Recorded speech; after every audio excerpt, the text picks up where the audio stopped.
What's going on, guys? No guys here. Welcome back to another video. The pitch notes, the title update for FIFA 20. They did release this earlier. I did make a video on it earlier, but I decided just to re-record it. But they had it on the EA forums, and now they've released it in a pitch notes format. There's more information on this one, but I'm mainly going to focus on the pitch notes and mainly focus on the gameplay aspect of it. I'll go through it very quickly, and I'm not going to kind of dive into every nitty-gritty.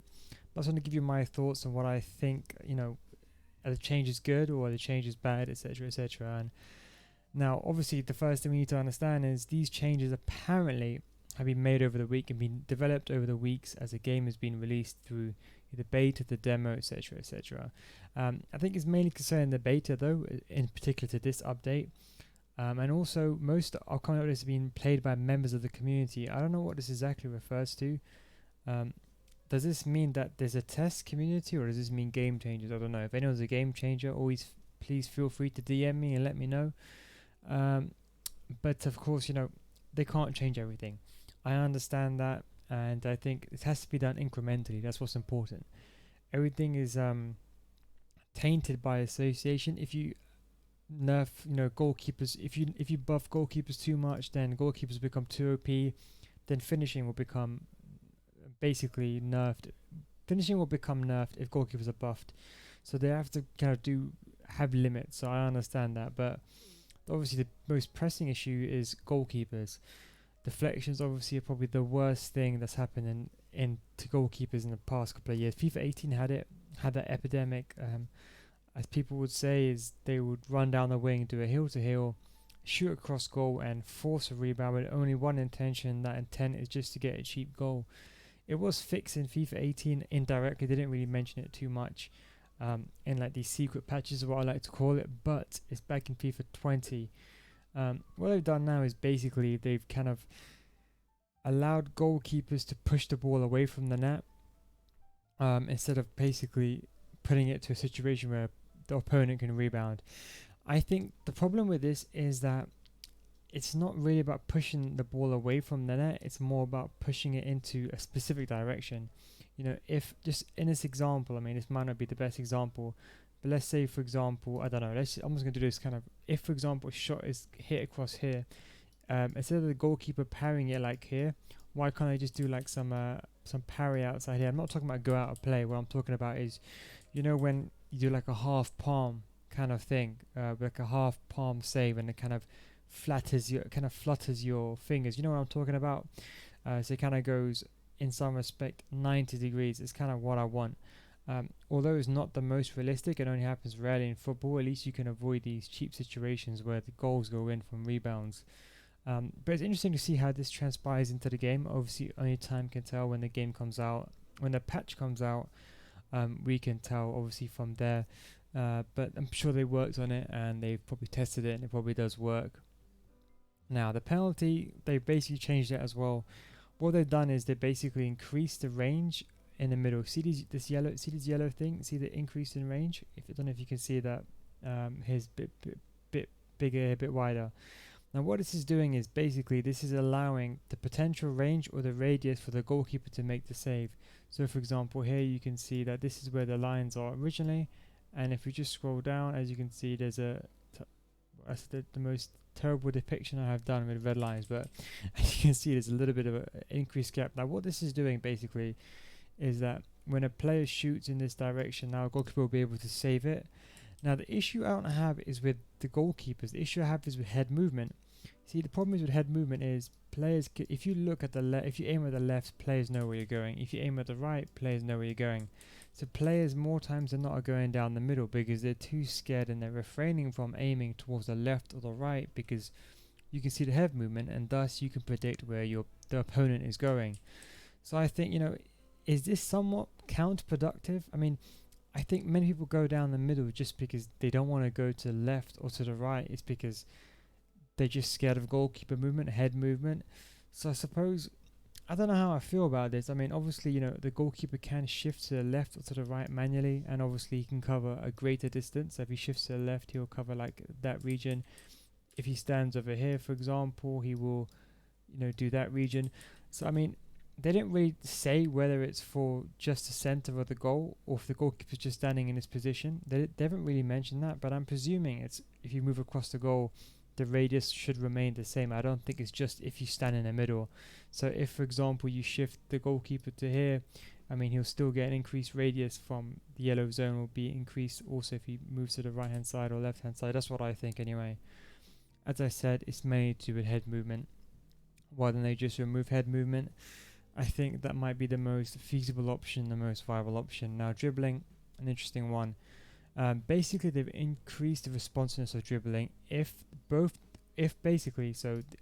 combine the agility, the balance, and the dribbling stat, and if you add them all three together, I think for Zidane's case, it's 253. I did the maths before, but I think I might have forgot. But I think, if I'm not mistaken, that's 84. So if you combine them all three together, times it by three,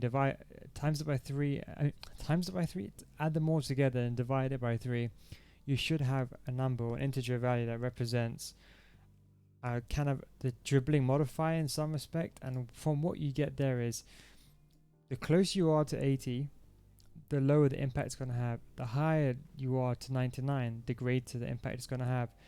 They say improved responsiveness. So generally speaking, because Zidane has 84, because Zidane, if you add them all three together, agility, balance, and dribbling, you get 84. So he's going to get a bit more of an improved dribbling compared to someone with 80 balance. That's what they're trying to say. And obviously, the higher you go, the better additions you get. Will 99 be too OP?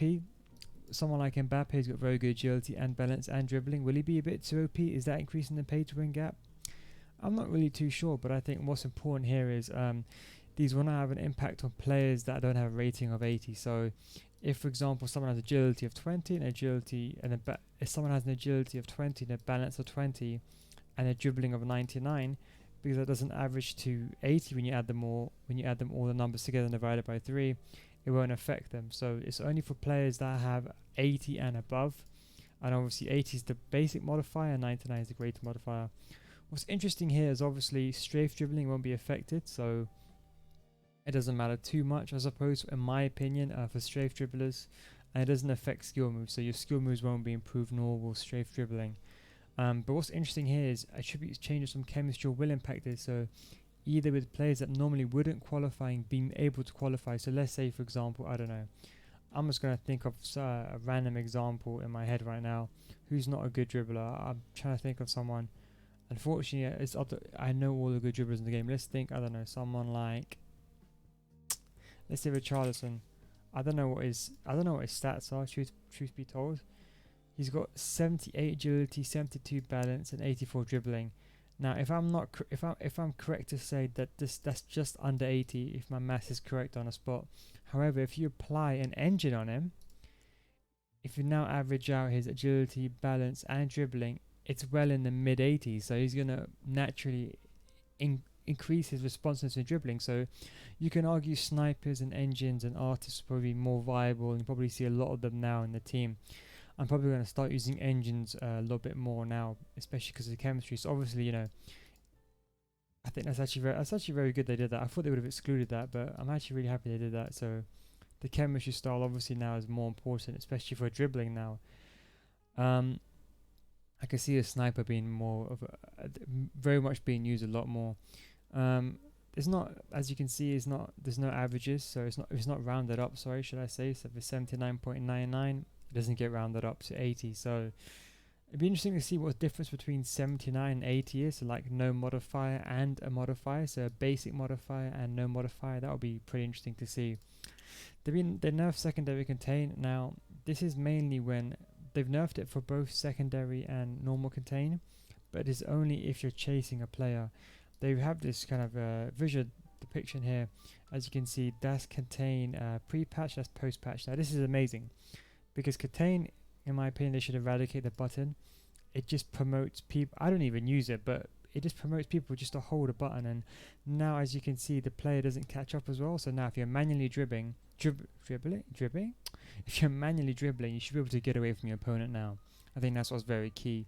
Whereas opposed to, as you can see previously, it was a situation where the player would just mirror your opponent. You go left, your opponent goes left. I mean, if you go left, your opponent goes left. You go right, your opponent goes right. Well, now there's a kind of a a slower, what they say is a slower reaction.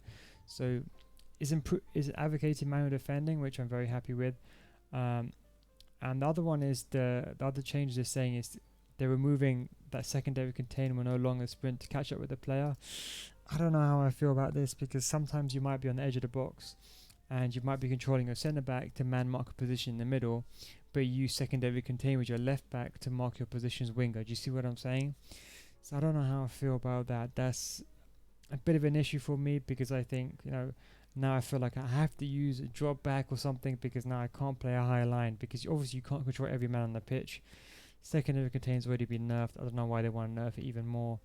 Low driven's basically, long story short, it's not been as accurate, so they basically increased accuracy. I mean, you're rarely going to see this. I mean, judging by the way they patched finesse shots last year, you'll barely notice that. Passing, basically, they've reduced the accuracy of lofted passes. Obviously, lofted passes were very much OP. They've now reduced the effectiveness, reduced the error, so now there's a margin of error. Obviously, these all take with Eden Hazard, by the way, for both the shooting and obviously this. So I'm presuming this is Eden Hazard without a chemistry style, so maybe an off play will be even worse than this. So, but we'll see how it is, I suppose, in game. But I think the deviation, you won't notice that. The average person won't notice a difference, put it that way. And I think most main thing here is when a player is pressing you, as you can see, that was before and that's after. As you can see now, the radius at where the ball will go, or should I say the area, is now, the circumference is actually increased. As you can see, it's actually a wider gap depending on the pressure of a player. So that's interesting as well. Now Volta, I'll be honest, I can't comment on it. Not that I know nothing about it. It's more just I haven't played it enough to comment on it. They've had some functionality now. So like now when you switch to club, it's now when you're trying to, basically the issue was people were saying when they're grinding SPCs, it was hard to find players into your club. What they've done is they've kind of had this new system where you can just press L1 and switch straight to your club. L1 R1. I mean, I think you know what, that's actually intuitive. I mean, coming from a person who's mainly a gameplay kind of guy, I think it is efficient though, because now you can just quickly switch between them and you have to keep backing out. So for those that grind, those upgrades, I think this is obviously very good for you. That's pretty much it. Nothing on right stick dribbling or L1 player switching, which I was pretty upset about. Nothing on the speed of the game, which is very evident that the game of the speed is going to be the same. There is issues that I'm not going to really go into because it will take too long, but issues, for example, like secondary contain. If someone is holding the ball and you try to contain it and you want, because the player no longer runs and chases the player, I mean, they say the following. It says over here, no longer be able to sprint. Apparently, they say this is a rare situation. This is actually not a rare situation. This actually happens quite a lot in the game. But I don't know how I feel about that, to be honest. But obviously, no mentioning of finishing in general was still a bit iffy. They only mentioned low drivens. Also adding on to that, in general passing, I found my passes are going astray. Most times they're not passing one direction, but it's going the other way. Rivals gameplay delay. There's so many issues, of course, but they haven't mentioned anything yet. I think the main big patch would be probably in late December, maybe even if they push it back to early January. They push it back to the January. The big upgrade as we saw last year, the nerfing of finesse shots, and obviously the creation of the new meta. But we have to wait until then. But let's see. Fingers crossed how this patch, I suppose you can say, transpires in game. But for now, hope you guys enjoyed this video. Thank you very much for watching, and I'll catch you in the next one.